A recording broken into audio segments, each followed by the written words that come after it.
দুদিনমানৰ পৰা প্ৰায় সকলোৰে মুখত শুনি আছো ইউপিএছ মানে কম্পিউটাৰৰ ইউপিএছ নহয়, ইউনিফাইড পেনশন স্কিম। এনপিএছৰ কথাটো বহুত শুনিছো। আজিকালি প্ৰায় চাকৰিয়াল মানুহক লগ পালে তেওঁলোকৰ এটাই ট্ৰেজেডি যে আমাৰ পেনশন নাই, আমি এনপিএছত পঢ়ো, গভৰ্ণমেণ্টে আমাৰ পইচা কাটি ৰাখে, ৰিটায়াৰ্ড হোৱাৰ পিছত আমাকে ঘূৰাই দিয়ে, সেইটো হ'ল এনপিএছ। সেইবিলাক শুনি এতিয়া জাষ্ট অলপমান তল পৰিছেহে। এতিয়া আকৌ নতুন এটা টাৰ্ম আহিলে, সেইটো হ'ল UPS, unified pension scheme. Unified pension scheme কি হয়? আপনি যদি এজন চাকৰিয়াল মানুহ, বিশেষকৈ চেন্ট্ৰেল গভৰ্ণমেণ্টৰ, ষ্টেট গভৰ্ণমেণ্টৰ হ'লেও কথা নাই, এনপিএছৰ আন্ডাৰত কিমান পেনশন পাব, বা আপনি যদি ওল্ড পেনশন স্কিমত থাকে তেতিয়া কিমান পালেহেঁতেন, আৰু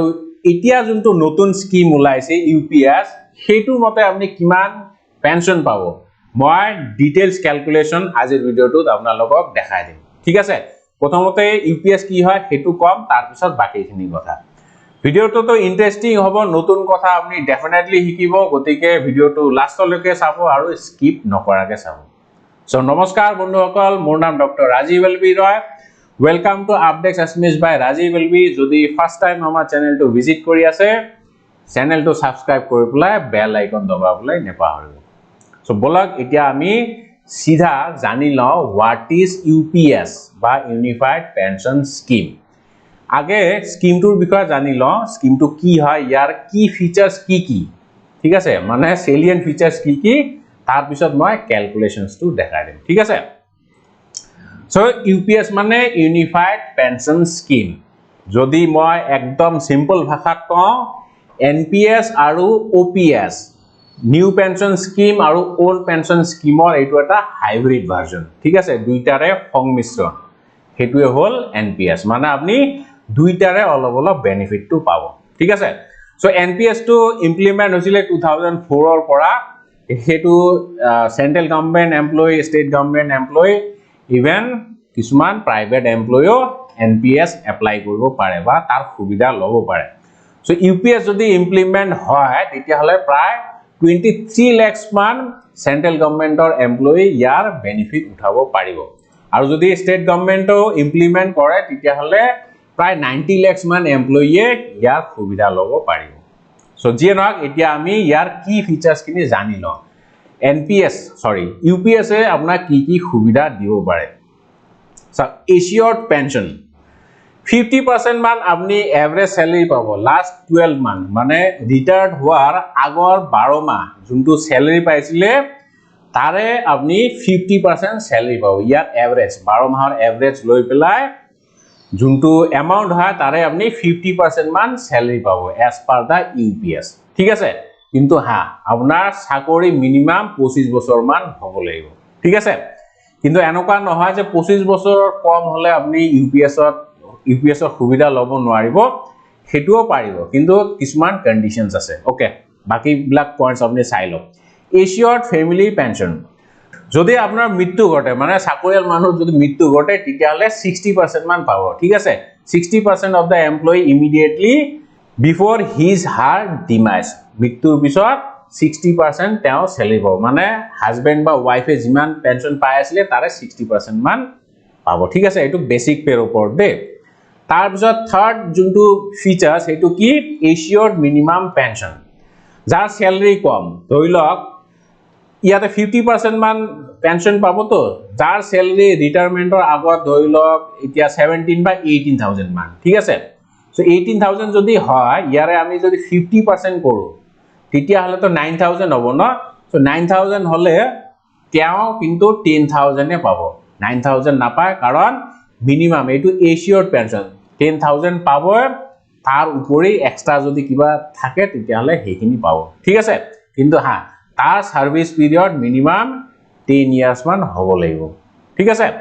ফোৰ্থ পয়েন্টটো কি, এইটো এটা বিৰাট ধুনীয়া পয়েন্ট, ইনডেক্সেশন, ইনফ্লেশন ইনডেক্সেশনৰ বেনিফিট পাব।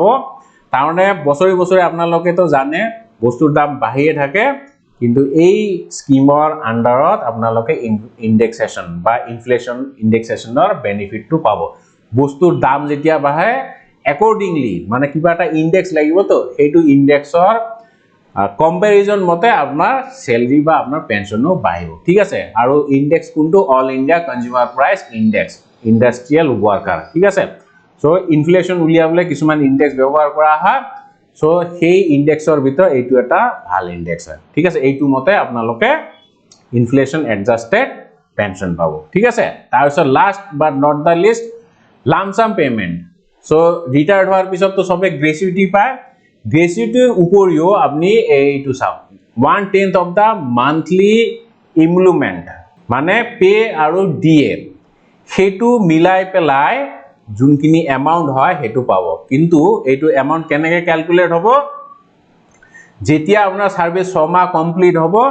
তাৰে যোনটো মান্থলি স্যালাৰি আছে 6 মাহৰ মান্থলি স্যালাৰি তাৰে 1/10 এনেকে এড হৈ পেলাই যাব ঠিক আছে এড হৈ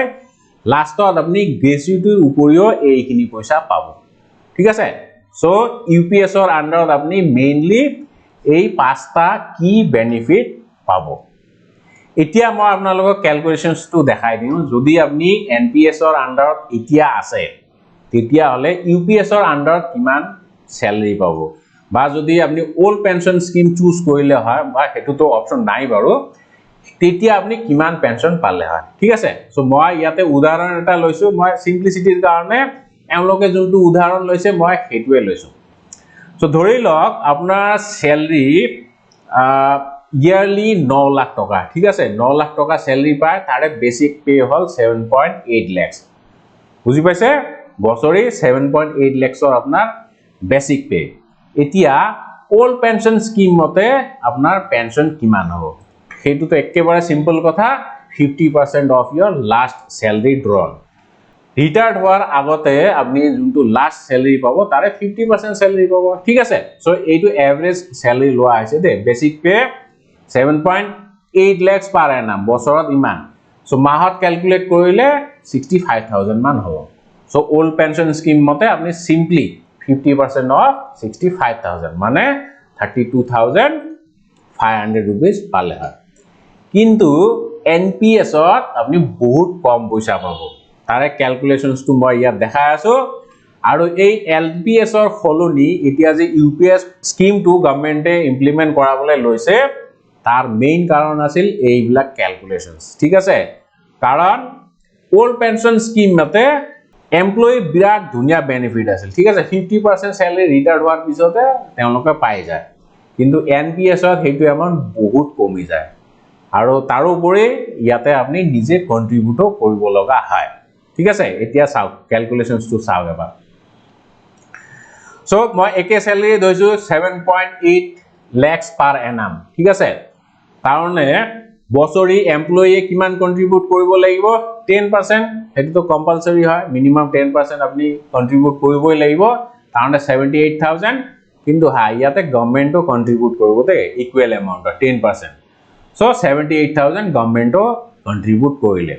সো বছৰি এতিয়া আপোনাৰ কন্ট্রিবিউশন কিমান হল 1,56,000 ঠিক আছে 78,000 के 78,000 के আপনি দিছে আৰু গভৰ্নমেন্টে দিছে দুটা মিলাই পেলা 156,000 হয় বছৰি এতিয়া এনপিএছৰ হিসাবটো জানে নহয় কেনেকৈ ক্যালকুলেট কৰিব লাগে এনপিএছ মতে আপোনাৰ যোনখিনি পইচা জমা হয় আপোনাৰ কন্ট্ৰিবিউশন প্লাস গভৰ্নমেন্টৰ কন্ট্ৰিবিউশন সেইখিনি পইচা কিন্তু গভৰ্নমেন্টে বেলেগ ফান্ডত লগায় ঠিক আছে কাইন্ড অফ মিউচুৱেল ফান্ডত আমি যেনেকৈ পইচা লগাও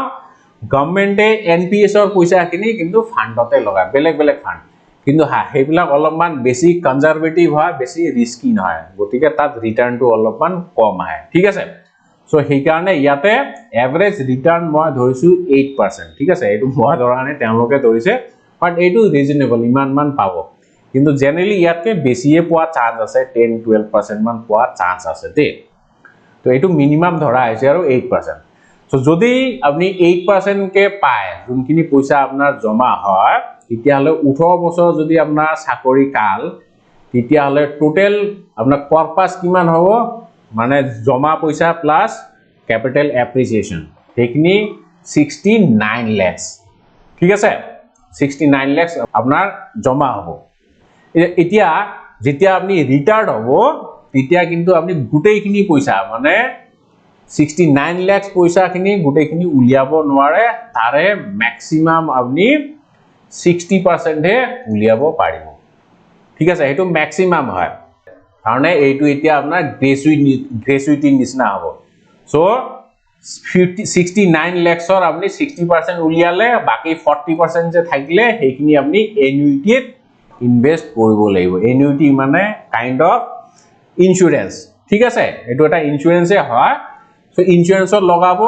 আৰু ইন্স্যুৰেন্সত লগালে আপনি তো গমে পায় তাত ৰিটাৰ্ণ বহুত কম 6% কে আপনি ৰিটাৰ্ণ পাই থাকিব তেতিয়া হলে তাৰ যোনটো ৰিটাৰ্ণ হ'ব হেতু আপনি মান্থলি পেনশন হিচাপে পাব ঠিক আছে ইয়াতে 13800 মই ক্যালকুলেশনস টু কৰি পেলাই দেখাই দিছো তেতিয়া হলে আপোনালোকে ভালকে বুজি পাব ঠিক আছে সো মই ক্যালকুলেটৰটো লৈ আহিলো ইয়াতে চাও সো আপোনাৰ পইচা জমা হৈছিল কিমান 69 লাখ ঠিক আছে সো ইয়াৰে আপনি 40% এনুইটি হিচাপে ইনভেস্ট কৰিলে মানে এটো ইন্স্যুরেন্স হলে বাকিখিনি তো আপনি পইচা উলিয়াই ললে 60% এইখিনি উলিয়াই ললে ঠিক আছে সো 0.4 তাৰনে 27 লাখ 60000 এইখিনি পইচা আপনি মান্থলি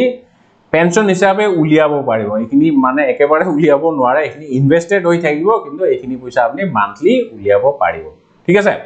সো ইমান পইচা আপোনাৰ জমা থাকিল এইখিনি পইচা আপনি কিতিয়া উলিয়াব নোৱাৰে ইয়াৰে যোনটো আপনি ৰিটাৰ্ণ পাব হেতুহে উলিয়াব পাৰিব ঠিক আছে সো ইয়াতে ৰিটাৰ্ণটো ধৰিছে 6% যেহেতু ইন্স্যুৰেন্স এনুইটি প্ৰডাক্ট হয় 6% ৰিজনেবল হয় ঠিক আছে সো ইয়াৰে 6% হলে কিমান হ'ব সো মাল্টিপ্লাইড বাই 0.06 ঠিক আছে তাৰনে বছৰি আপনি 1,65,000 উঠাব পাৰিব এতিয়া ইয়াক 12 দি ডিভাইড কৰি দিয়ক মানে মাহে মাহে কিমান পাব 13800 টকা ঠিক আছে সো এনপিএস মতে আপনি 13800 টকা হে মান্থলি উলিয়াব পাৰে ঠিক আছে এইটো হল আপোনাৰ পেনশন এমাউন্ট কিন্তু ওপিএস মতে ওল্ড পেনশন স্কিম মতে আপনি 32500 উলিয়াব পাৰিল হেতেন সেই কাৰণে ইমান যে প্ৰতিবাদ হৈ আছিল 2004 ৰ পৰা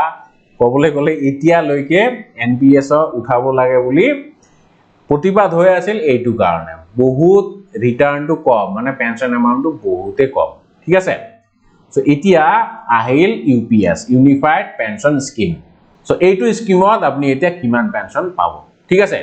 সো এইটো চাও মই তো প্ৰথমতে কৈছো ইউনিফাইড পেনশন স্কিম টু হল hybrid of OPS old pension scheme plus NPS new pension scheme এই দুটাৰে সংমিশ্ৰণ হয় ঠিক আছে এইটো মতে আপনি কি পাব ইয়াতো একে আপনি নিজে কন্ট্রিবিউট কৰিব লাগিব গভৰ্নমেন্টও কন্ট্ৰিবিউট কৰিব so pension amount to 50% of the OPS old pension scheme মতে আপনি যে পাইছিলে 32500 ইয়াৰে আপনি 50% এতিয়া নিউ পেনশন স্কিমত উলিয়াব পাৰিব প্লাস এইটো এনুইটি বেনিফিট আপনি যে বাকিখিনি পইচা 40% এনুইটিত লগাই থৈছে সেইখিনি পইচা ইয়াতে এড কৰিব লাগিব ঠিক আছে সো ওপিএসত আমি কিমান পাই আসলো 50% অফ 32500